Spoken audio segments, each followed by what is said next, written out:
my perspective, I don't think I saw any surprises. I think, for the most part, it was just kind of an affirmation of, what I think we already knew, but that's a good thing. And we're always pleased to see that Johnston's residents rank us very high, essentially across the board. So thank you very much for your good work on this. Great. Thanks, everyone. Thank you.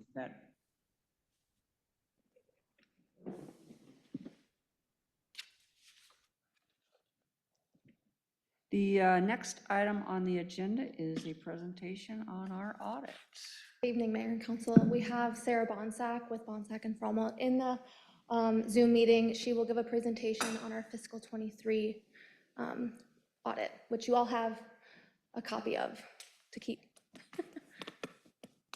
Can't wait to get home and read it. How many times does it say pool?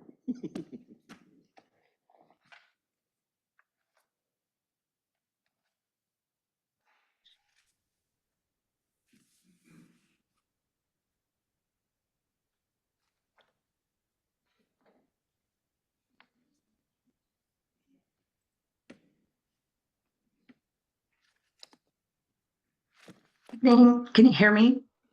We can hear you. Oh, great. I'm Sarah Bonsack. I'm with Bonsack and Fromelt, and thank you for inviting me tonight to discuss your June 30th, 2023 financial and compliance audit. Start that. The first thing I'd like to go through is the required communications, and we kind of think of this as the report card of the audit. When we come out to do the audit of the city of Johnston, we actually do 3 different types of audit. The first one is the financial statement audit, and we issued an unmodified opinion on the financial statements, which is the highest form of opinion that you can receive. The second type of audit that we do is the government auditing standards audit. And the purpose of this is twofold. One is to look at your internal controls and to test them to make sure they're functioning as they were designed to function. And the second piece of it is to test for compliance with laws, regulations, contracts, and grants. For the internal control, there's actually 3 levels of possible deficiencies, with the material weakness being the highest and most severe. And we do not have any material weaknesses to report. The second type of deficiencies are significant deficiencies. And this year we did report some significant deficiencies over cash disbursements, cash receipts, and payroll. The city had a lot of turnover this year and has had to adjust roles and duties to cover positions. And we've made some recommendations to segregate those duties within each system in the following year. And the third level is control deficiencies. And control deficiencies used to be referred to as management advice. And we've issued those or any comments that we may have found or efficiencies throughout the audit process in a separate letter. We had no compliance findings under the government auditing standards audit. And then the last type of audit we do is a federal single audit. To which the city also received an unmodified opinion. This year, you expended $1,387,000 in federal awards. We were required to test the COVID-19 coronavirus state and local fiscal recovery funds, which made up $1,368,000 of those funds. So a big significant chunk of your federal programs were tested this year. We had no material weaknesses, significant deficiencies, nor any compliance findings. So it's a very good report. The next couple of graphs look at your financial revenues compared to 2022 compared to 2023. In 2023, your total revenues for your governmental funds were $43,091,000. In 2022, it was $40,132,000. So you actually had an increase of about 2.9 million, or about 7.3%. And as you look through there, the property tax and TIF increment financing increased about 1.9 million. Your taxable assessed value increased by 4% for the city, but there was no change in your tax rate.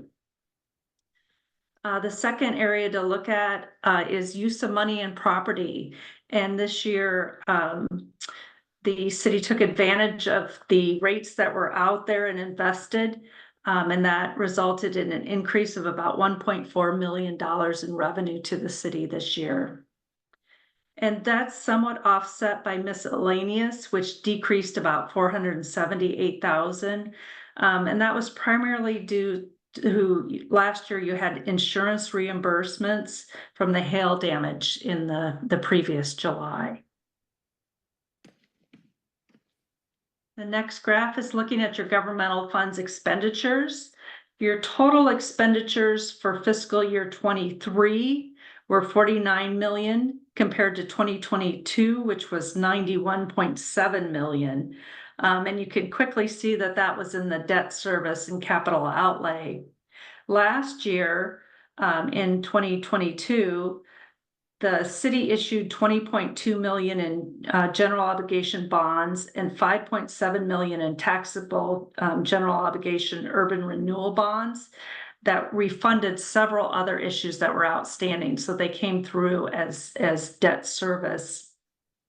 In the current year, the city paid 9.2 million in principal and 4.4 million in interest and has outstanding debt of approximately 150 million. The other is the capital outlay, and the decrease is about 33 million. In the prior year, you had the town center was part of capital outlay, and it was approximately 30.3 million. In the current year, your major projects were the Merle Hay Road and Johnston Drive improvements were the largest at 3.6 million. And the last graph is looking at your enterprise funds, so your water, your sewer, and your storm water. The water fund had net position increase of about 1.4 million this year. The sewer fund net position increased about 736,000, and the stormwater net position increased about 1.7 million. All three of these enterprise funds generated positive net cash from operations. And revenues included capital contributions of about 2.4 million from developer contributions and projects that were funded within the governmental funds. In the prior year, it was about 7.5 million. So with that, I'm happy to answer any questions you might have. Does have any questions?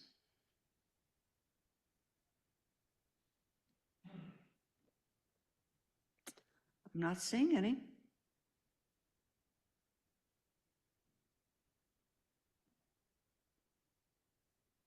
Sarah, did you have anything that you wanted to add? No. If you do have any questions throughout the year, we're certainly happy to answer those as well. Thank you, Sarah. Thank you. One thing to add, I made a note here.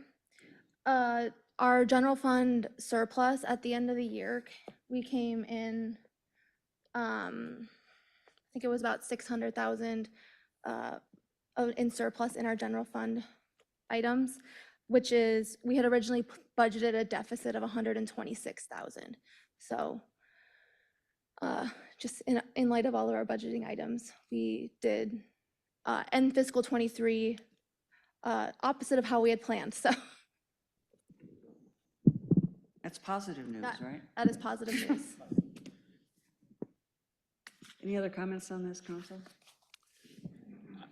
Mayor, the only comment I'd make is I realize it takes time to do the work of an audit, and I don't want to rush it in lieu of meeting our fiscal stewardship responsibilities, but also law.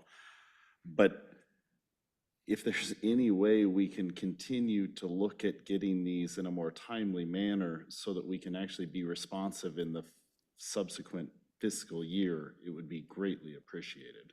And I know that that isn't necessarily always possible, as is the case here. But when there may be noted deficiencies or other things, we'd like to be able to take action as soon as we can.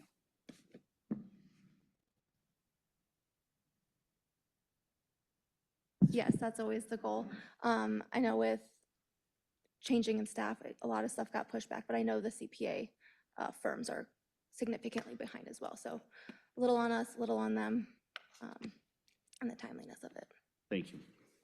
And I would just add, I 100% agree. It's one of the conversations Sarah and I have had constantly is just, obviously, as we do our budget and prepare our budget, we want to be able to have the best data available to do that. So it's something we're very mindful of as staff. Thanks, Mike. Again, I want to thank the staff for all of your, as Councilman Burkhardt has pointed out, it takes a lot of work to go through an audit, provide the information, respond to the questions that are asked. So thanks to everyone who was involved in that. Job well done. With that, let's move on to public hearings. We have one public hearing this evening, and that is to conduct a public hearing on the matter of adoption of plans, specifications, form of contract, and estimate of cost for the Lou Clarkson Park softball complex improvements, Phase 3, and consider resolution number 24-175, adopting plans, specifications, form of contract, and estimate of cost.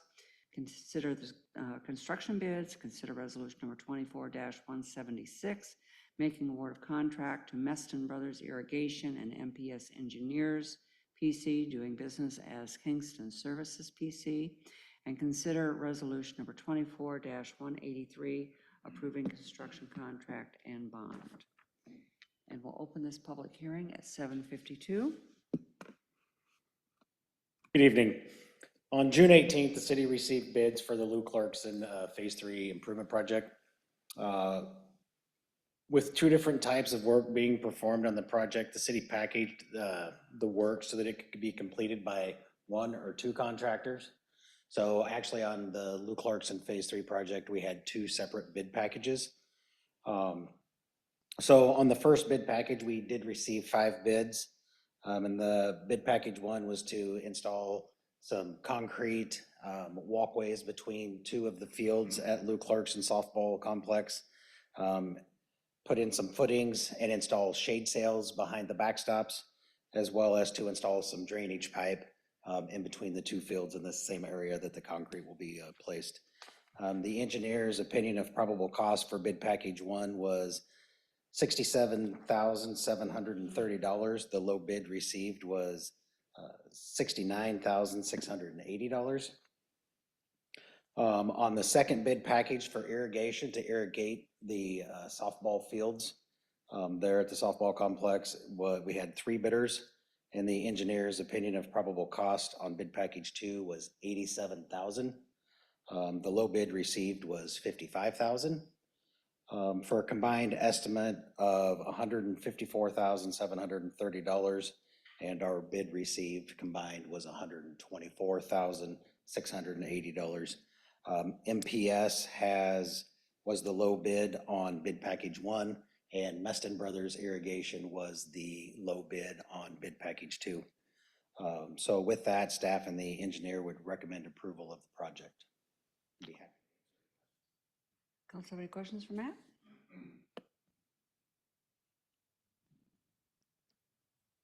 Seeing none, this is a public hearing on this item. Is there anyone in the audience that would like to address the council? Seeing none, we'll close the public hearing at 7:54. Do we have a motion to approve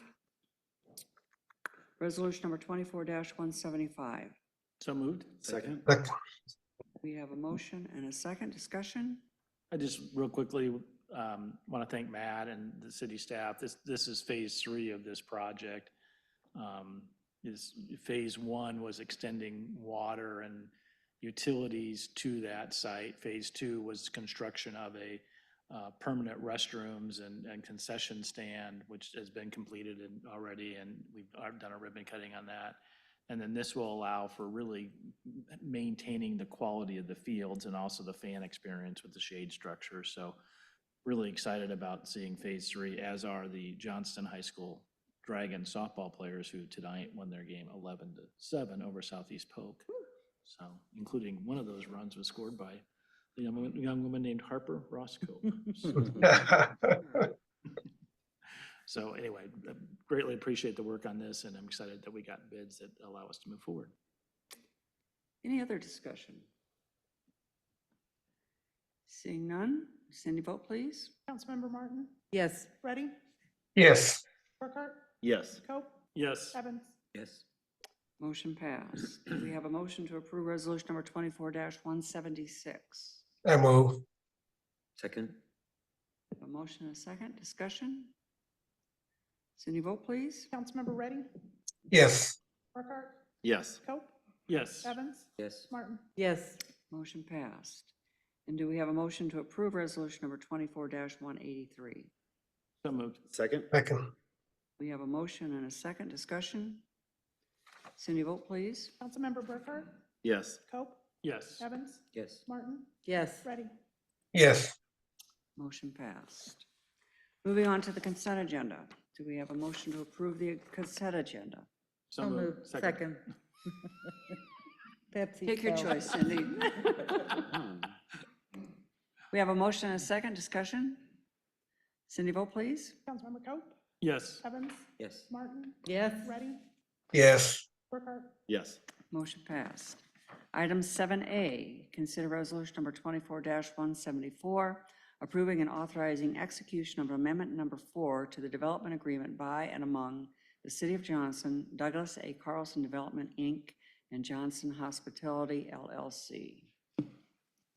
Josh. Evening, council.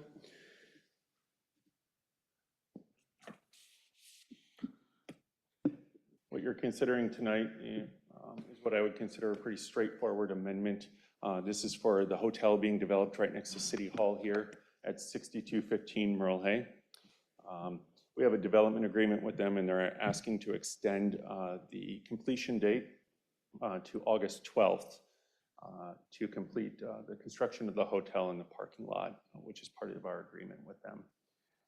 Part of the main reason for the extension is there was some challenges with getting some utility services to the property that were from the private sector. So those issues have been resolved. Public Works and Economic Development work together to help get gas and electric service to the property. So that's underway. Any questions for Josh? Seeing none, do we have a motion to approve resolution number 24-174? So moved. Second? Motion and a second, discussion? Cindy, vote please. Councilmember Evans, Yes. Martin, Yes. Ready, Yes. Burkhart, Yes. Cope. Yes. Motion passed. Item 7B, consider approval of resolution number 24-115, a resolution authorizing a moratorium on enforcement of fire sprinkler thresholds. Good evening, members of the council and mayor. This is the third reading to place a moratorium to roll back the local fire sprinkler thresholds. Since the previous reading, the second reading, we have not received any comments, nor had there been any changes. So at this time, I'd be happy to answer any other questions. Council have any questions? If not, do we have a motion to approve resolution number 24-115? So moved. Second. We have a motion and a second, discussion? Cindy, vote please. Councilmember Martin, Yes. Ready, Yes. Burkhart, No. Cope, Yes. Evans. Yes. Motion passed. And item 7C, consider approval of claims in the amount of $1,059,618.01. Move approval. Second. A motion and a second. Discussion? Cindy, vote please. Councilmember Ready, Yes. Burkhart, Yes. Coe, Yes. Evans, Yes. Martin. Yes. Motion passed. We've already had city administrator and staff comments and city council comments. Is there anything else to come before the council this evening? If not, we are adjourned. Night, guys.